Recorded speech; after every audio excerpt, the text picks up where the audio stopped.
Meantime, a wild ride this morning for passengers on board a cruise ship in the San Francisco Bay.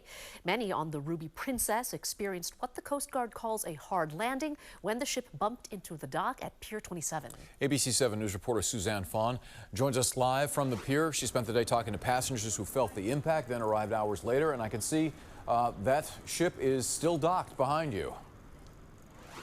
It is still there, Larry. We can tell you there are thousands of passengers on the Rubby Princess right now. They've been here since 11:30 or so, and they're waiting for their vacation to begin. But there's no telling when this cruise ship is going to leave. It was supposed to leave 2 hours ago. Now, I can tell you a lot of those passengers that got onto the boat saw the damage done to the hull of the boat. That did not stop them from boarding. Take a look at the damage done to the Rubby Princess cruise ship. What do you think? Concerning. What do you think? It looks pretty ugly. That's a pretty big gash. Despite that visible damage done to the Rubby Princess early this morning, there were long lines this afternoon for travelers to get back on the same ship bound for Alaska. Around 6 this morning, passengers say the ship had a hard landing at Pier 27 in San Francisco. You could just feel that, your room was moving to the left and to the right. It was a rough landing. Paul Zasso was also on that cruise ship. I noticed we were spinning pretty quick to be that close to the dock, and I was midship, port side, looked out the window, and we smacked into the dock.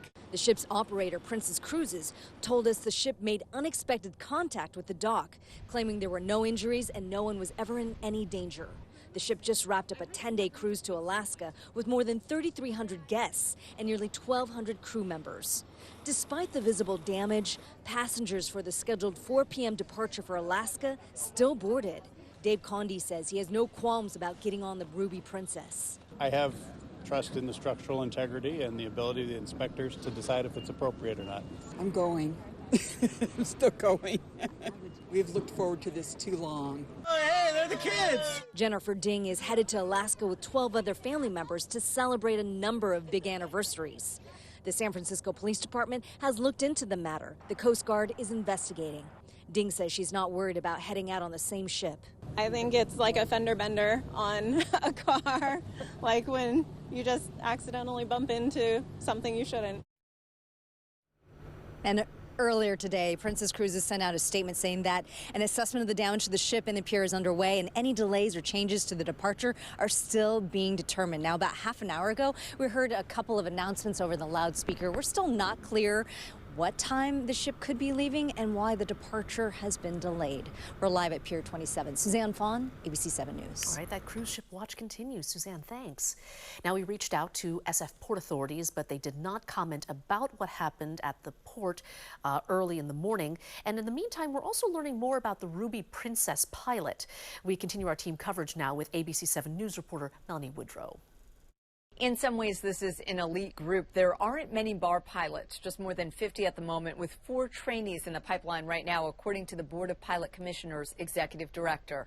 An investigation into what went wrong with the Rubby Princess during docking at San Francisco's Pier 27 this morning is in the early fact-finding phase. It appears the port quarter of the Rubby Princess made contact with Pier 27. The Coast Guard, which is assisting in the investigation, says the pilot is being drug and alcohol tested, which is standard in a serious marine incident. The Coast Guard has sent 2 teams, an investigations team and an inspection port state control team to the vessel, and will be conducting those inspections and investigations. The San Francisco bar pilots are responsible for safely navigating ships they board over the offshore sandbar to docks throughout the Bay Area. A spokesperson working with the San Francisco bar pilots tells ABC 7 News, quote, "We can confirm a pilot was involved in a hard landing at Pier 27 this morning. We are cooperating with all necessary agencies in looking into this matter and cannot comment further." The Board of Pilot Commissioners tells ABC 7 News the pilot is on the Pilot Evaluation Committee, which is responsible for trainees, and that anyone on that committee would have been a pilot more than 10 years. In San Francisco, Melanie Woodrow, ABC 7 News.